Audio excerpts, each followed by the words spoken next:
Ang latest, ang hottest sa showbiz and entertainment. Heto na sa Ang Pilipinas Ngayon.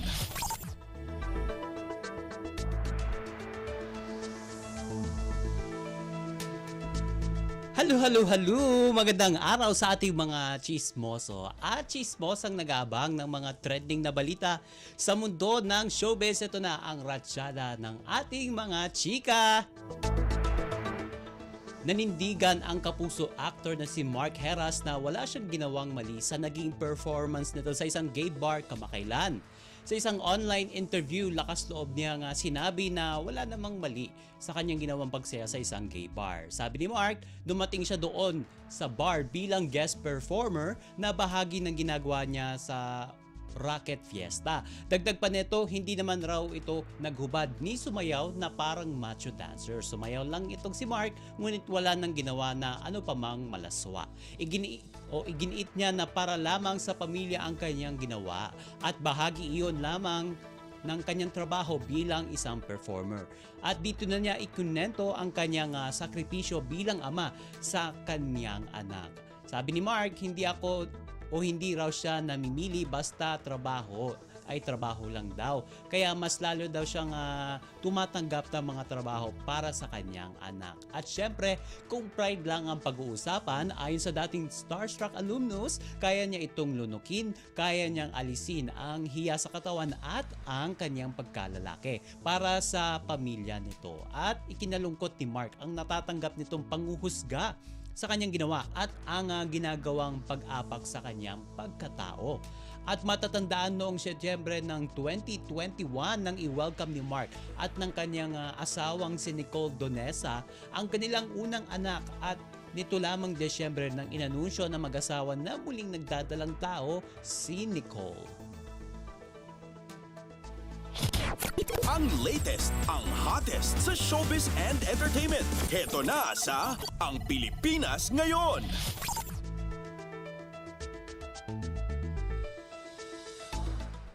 At sa iba pa nating chika for today, usapang pamilya pa rin tayo dahil inamin ng TV host na si Iya Arellano na kinakabahan na ito sa ikalimang pagbubuntis sa kanyang asawang si Drew Arellano.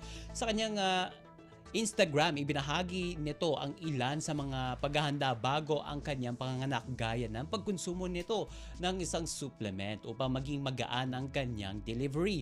Batid ni Iya na malaking factor sa kanyang pangamba ang kanyang edad ngayon na 38. Ngunit iginiit ni Iya na nagtitiwala ito sa kakayahan ng kanyang katawan upang pagtagumpayan ito. Setyembre ng nakaraang taon ang inanunsyo ni Iya ang muling pagbubuntis sa kanilang anak ng kapwa TV host na si Drew. Ang latest, ang hottest sa showbiz and entertainment. Heto na sa Ang Pilipinas Ngayon. At sa huli nating chika for today, itinuturing ng dating senador at dabarkads na si Tito Sotto na gimmick ang pagbuhay ng issue sa namayapang celebrity noong dekada 80 na si Pepsi Paloma. Sa unang pagkakataon na idiretsahang sinagot ni Tito Sen ang isyung ipinupukol sa kanya nang makapanayam ito para sa senatorial interview ng ABS-CBN News Special. Ayon sa dating senador, matagal ng showbiz gimmick ang issue tungkol kay Pepsi. At kung pagbabasihan ang interview sa kanya, sinabi nito na pera o gusto lang manira ang motivation ng nagpakalat ng issue na iyon.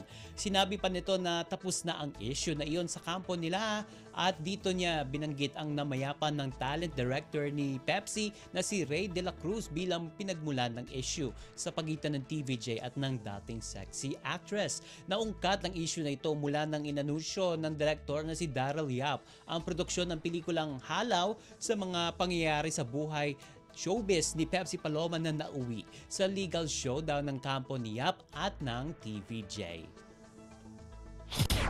Ang latest, ang hottest sa showbiz and entertainment. Heto na sa Ang Pilipinas Ngayon.